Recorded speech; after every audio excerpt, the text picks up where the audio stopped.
শামীম ওসমান রাতের আঁধারে বোরকা পরে পালিয়ে গেছেন।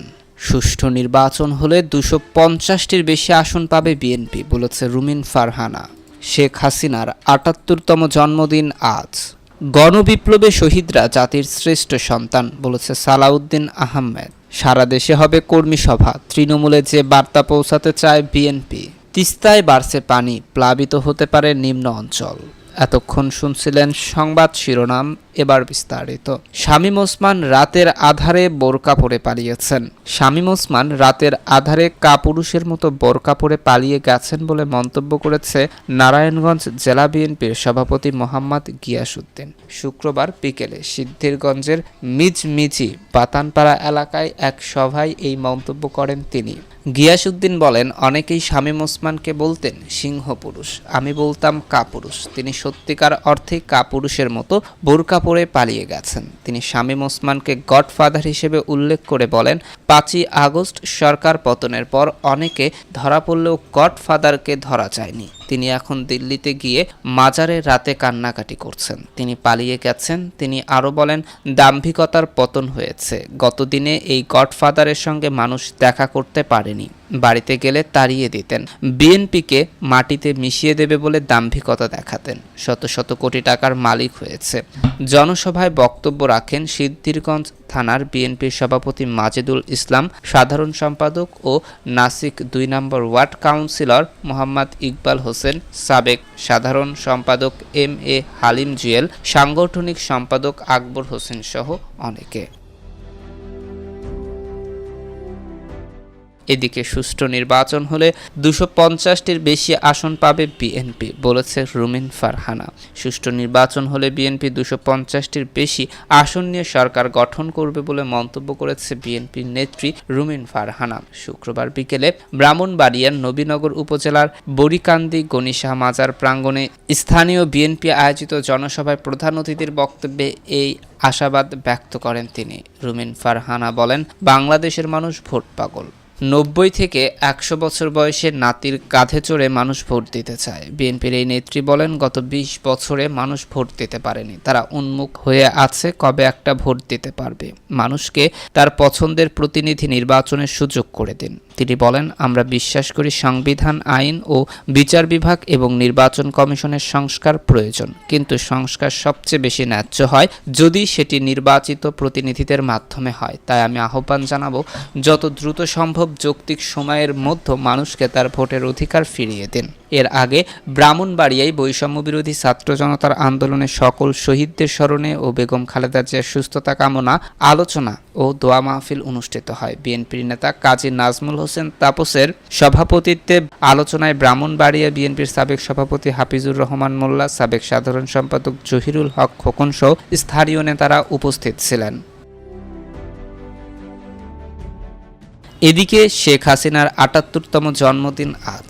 আওয়ামী লীগ সভাপতি ও সাবেক প্রধানমন্ত্রী শেখ হাসিনার ৭৮তম জন্মদিন আজ। তিনি ১৯৪৭ সালের ২৮শে সেপ্টেম্বর গোপালগঞ্জের মধুমতি নদী বিধৌত টুঙ্গিপাড়ায় জন্মগ্রহণ করেন।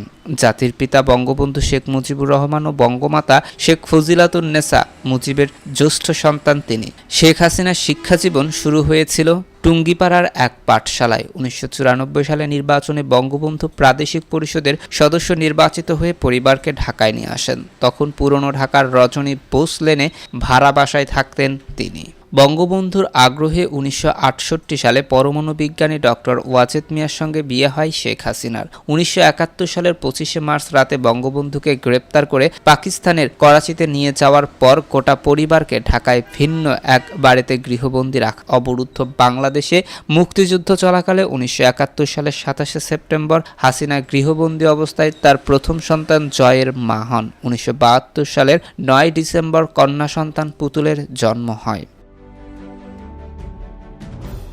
এদিকে গণবিপ্লবের শহীদরা জাতির শ্রেষ্ঠ সন্তান, বলেছে সালাউদ্দিন আহমেদ। বৈষম্য বিরোধী ছাত্র জনতার গণবিপ্লবে শহীদদের জাতির শ্রেষ্ঠ সন্তান হিসেবে আখ্যায়িত করেছে বিএনপির স্থায়ী কমিটির সদস্য সালাউদ্দিন আহমেদ। শুক্রবার সকালে কক্সবাজারের পেকুয়ার সন্তান বৈষম্য বিরোধী ছাত্র আন্দোলনের শহীদ ওয়াসিম আকরামের পরিবারের সঙ্গে সাক্ষাৎ শেষে সাংবাদিকদের এ কথা বলেন তিনি। সালাউদ্দিন এর আগে বিএনপির ভারপ্রাপ্ত চেয়ারম্যান তারেক রহমানের পক্ষ থেকে উপজেলা সদর ইউনিয়নের মেহেরনামা এলাকায় ওয়াসিম আকরামের বাড়িতে যান এবং তার বাবা মা ও বোনের সঙ্গে কথা বলে তাদের সান্ত্বনা দেন। ওয়াসিমের শোকাহত পরিবারের সঙ্গে দেখা করার পর বিএনপি নেতা সালাউদ্দিন বলেন, গণবিপ্লবে যারা শহীদ হয়েছে তারা জাতির শ্রেষ্ঠ সন্তান। ওয়াসিমদের রক্তদানের মধ্য দিয়ে বাংলাদেশ নতুনভাবে স্বাধীন হয়েছে। তাদের চেতনা ধারণ করে প্রকৃত গণতান্ত্রিক বাংলাদেশ গঠন করতে হবে। তিনি বলেন, দেশের প্রকৃত গণতান্ত্রিক চেতনা ফিরিয়ে আনা এবং স্বাধীনতা সার্বভৌমত্বকে সুসংহত করাই জুলাইয়ের গণ অভ্যুত্থানে শহীদদের রক্তের প্রতি সম্মান প্রদর্শনের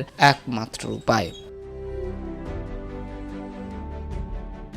এদিকে সারা দেশে হবে কর্মী সভা। তৃণমূলে যে বার্তা পৌঁছাতে চায় বিএনপি, গণতান্ত্রিক চর্চা ও সুষ্ঠু নির্বাচনের দাবিতে রাজপথে কর্মসূচির কারণে গত এক যুগের বেশি সময় ধরে নিপীড়নের শিকার হয়েছে বাংলাদেশ জাতীয়তাবাদী দল বিএনপির নেতাকর্মী ও সমর্থকেরা। ব্যাহত হয়েছে দলটির সাংগঠনিক কার্যক্রম। 5ই আগস্ট ছাত্র জনতার অভ্যুত্থানে বাংলাদেশে পট পরিবর্তনের পর এবার দল গোছানোয় মনোযোগী বিএনপি। তাই দলকে চাঙ্গা করতে বিভিন্ন কর্মসূচি হাতে নিয়েছে দলটি। প্রথম দফায় 28শে সেপ্টেম্বর একযোগে দেশের 3টি বিভাগ চট্টগ্রাম, সিলেট ও বরিশালে ছাত্রদল, যুবদল ও স্বেচ্ছাসেবক দলের কর্মী সভা অনুষ্ঠিত হবে।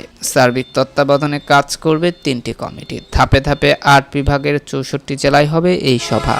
এরপর উপজেলা, ইউনিয়ন ও ওয়ার্ড পর্যায়ে কর্মী সভা করবে বিএনপি। দলকে সুসংগঠিত ও নির্বাচন ইস্যুতে হাইকমান্ডের বার্তা তৃণমূলে পৌঁছে দেয় বিএনপির মূল লক্ষ্য। এই বিষয়ে কেন্দ্রীয় ছাত্র দলের সাধারণ সম্পাদক নাসির উদ্দিন নাসির বলেছেন, বিএনপির ভারপ্রাপ্ত চেয়ারম্যান তারেক রহমানের দেওয়া বিশেষ বার্তা তৃণমূলে পৌঁছে দেওয়া হবে। সেই সঙ্গে বিএনপি আগামী নির্বাচনে কোন পন্থায় পরিচালিত হবে, সেই রাজনীতিতে কতটা মানবিক এবং কতটা সাম্য থাকবে এবং স্বাধীনতার সার্বভৌমত্বের বিষয়গুলো তাদের কাছে উপস্থাপন করা হবে।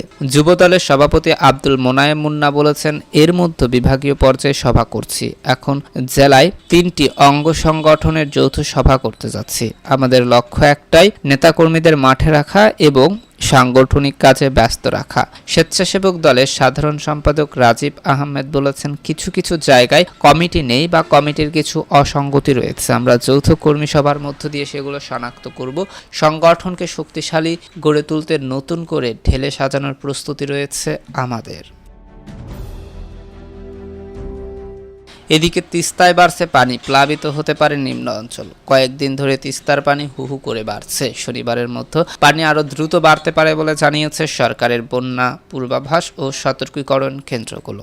দ্রুত পানি বৃদ্ধির ফলে নীলফামারী, লালমনিরহাট, কুড়িগ্রাম ও রংপুরের নিম্ন অঞ্চল ও চর অঞ্চল প্লাবিত হতে পারে। বন্যা পূর্বাভাস ও সতর্কীকরণ কেন্দ্র বলছে, উজানে ভারতের পশ্চিমবঙ্গ ও সিকিমে হঠাৎ ভারী বৃষ্টি শুরু হয়েছে। বাংলাদেশের উত্তরাঞ্চলেও ভারী বৃষ্টি চলছে। এতে উত্তরাঞ্চলের প্রধান নদী তিস্তা, ধরলা, দুধকুমার ও আত্রাইয়ের পানি দ্রুত বাড়তে শুরু করেছে। তবে এখনো এসব নদীর পানি বিপদসীমার নিচে রয়েছে। তিস্তা নদীর পানি আজ বিপদসীমার কাছাকাছি বা অতিক্রম করে যেতে পারে। এই ব্যাপারে বন্যা পূর্বাভাস ও সতর্কীকরণ কেন্দ্রের নির্বাহী প্রকৌশলী সর্দার উদয় রহমান বলেন, শনিবার থেকে তিস্তা অববাহিকায় নিম্ন অঞ্চল প্লাবিত হতে পারে। আগামী 4-5 দিন পর গঙ্গা অববাহিকায় পানি বাড়তে পারে। পানি উন্নয়ন বোর্ড ঢালিয়া অঞ্চলের বন্যা পূর্বাভাস ও সতর্কীকরণ কেন্দ্র জানিয়েছে, লালমনিরহাটের দোয়ানিতে অবস্থিত তিস্তা ব্যারাজ পয়েন্ট বুধবার তিস্তা পানি নদীর বিপদসীমার 105 সেন্টিমিটার নিচ দিয়ে প্রবাহিত হচ্ছিল। বৃহস্পতিবার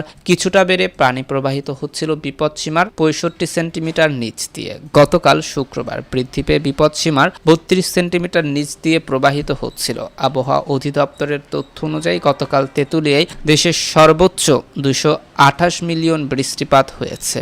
রংপুর বিভাগের বেশিরভাগ জেলায় গত 100 থেকে 150 মিলিমিটার বৃষ্টি হয়েছে। দেশের মধ্য অঞ্চলে এলাকা, রাজধানী সহ ঢাকা বিভাগেও ভারী থেকে অতি ভারী বৃষ্টি হয়েছে। রাজধানীতে গতকাল বেলা 3টা পর্যন্ত বৃষ্টি হয়েছে 70 মিলিমিটার। এতক্ষণ আমাদের সাথে থাকার জন্য ধন্যবাদ। পরবর্তী সংবাদ সবার আগে পেতে আমাদের চ্যানেলটি সাবস্ক্রাইব করে পাশে থাকা বেল আইকনটিতে ক্লিক করে রাখুন।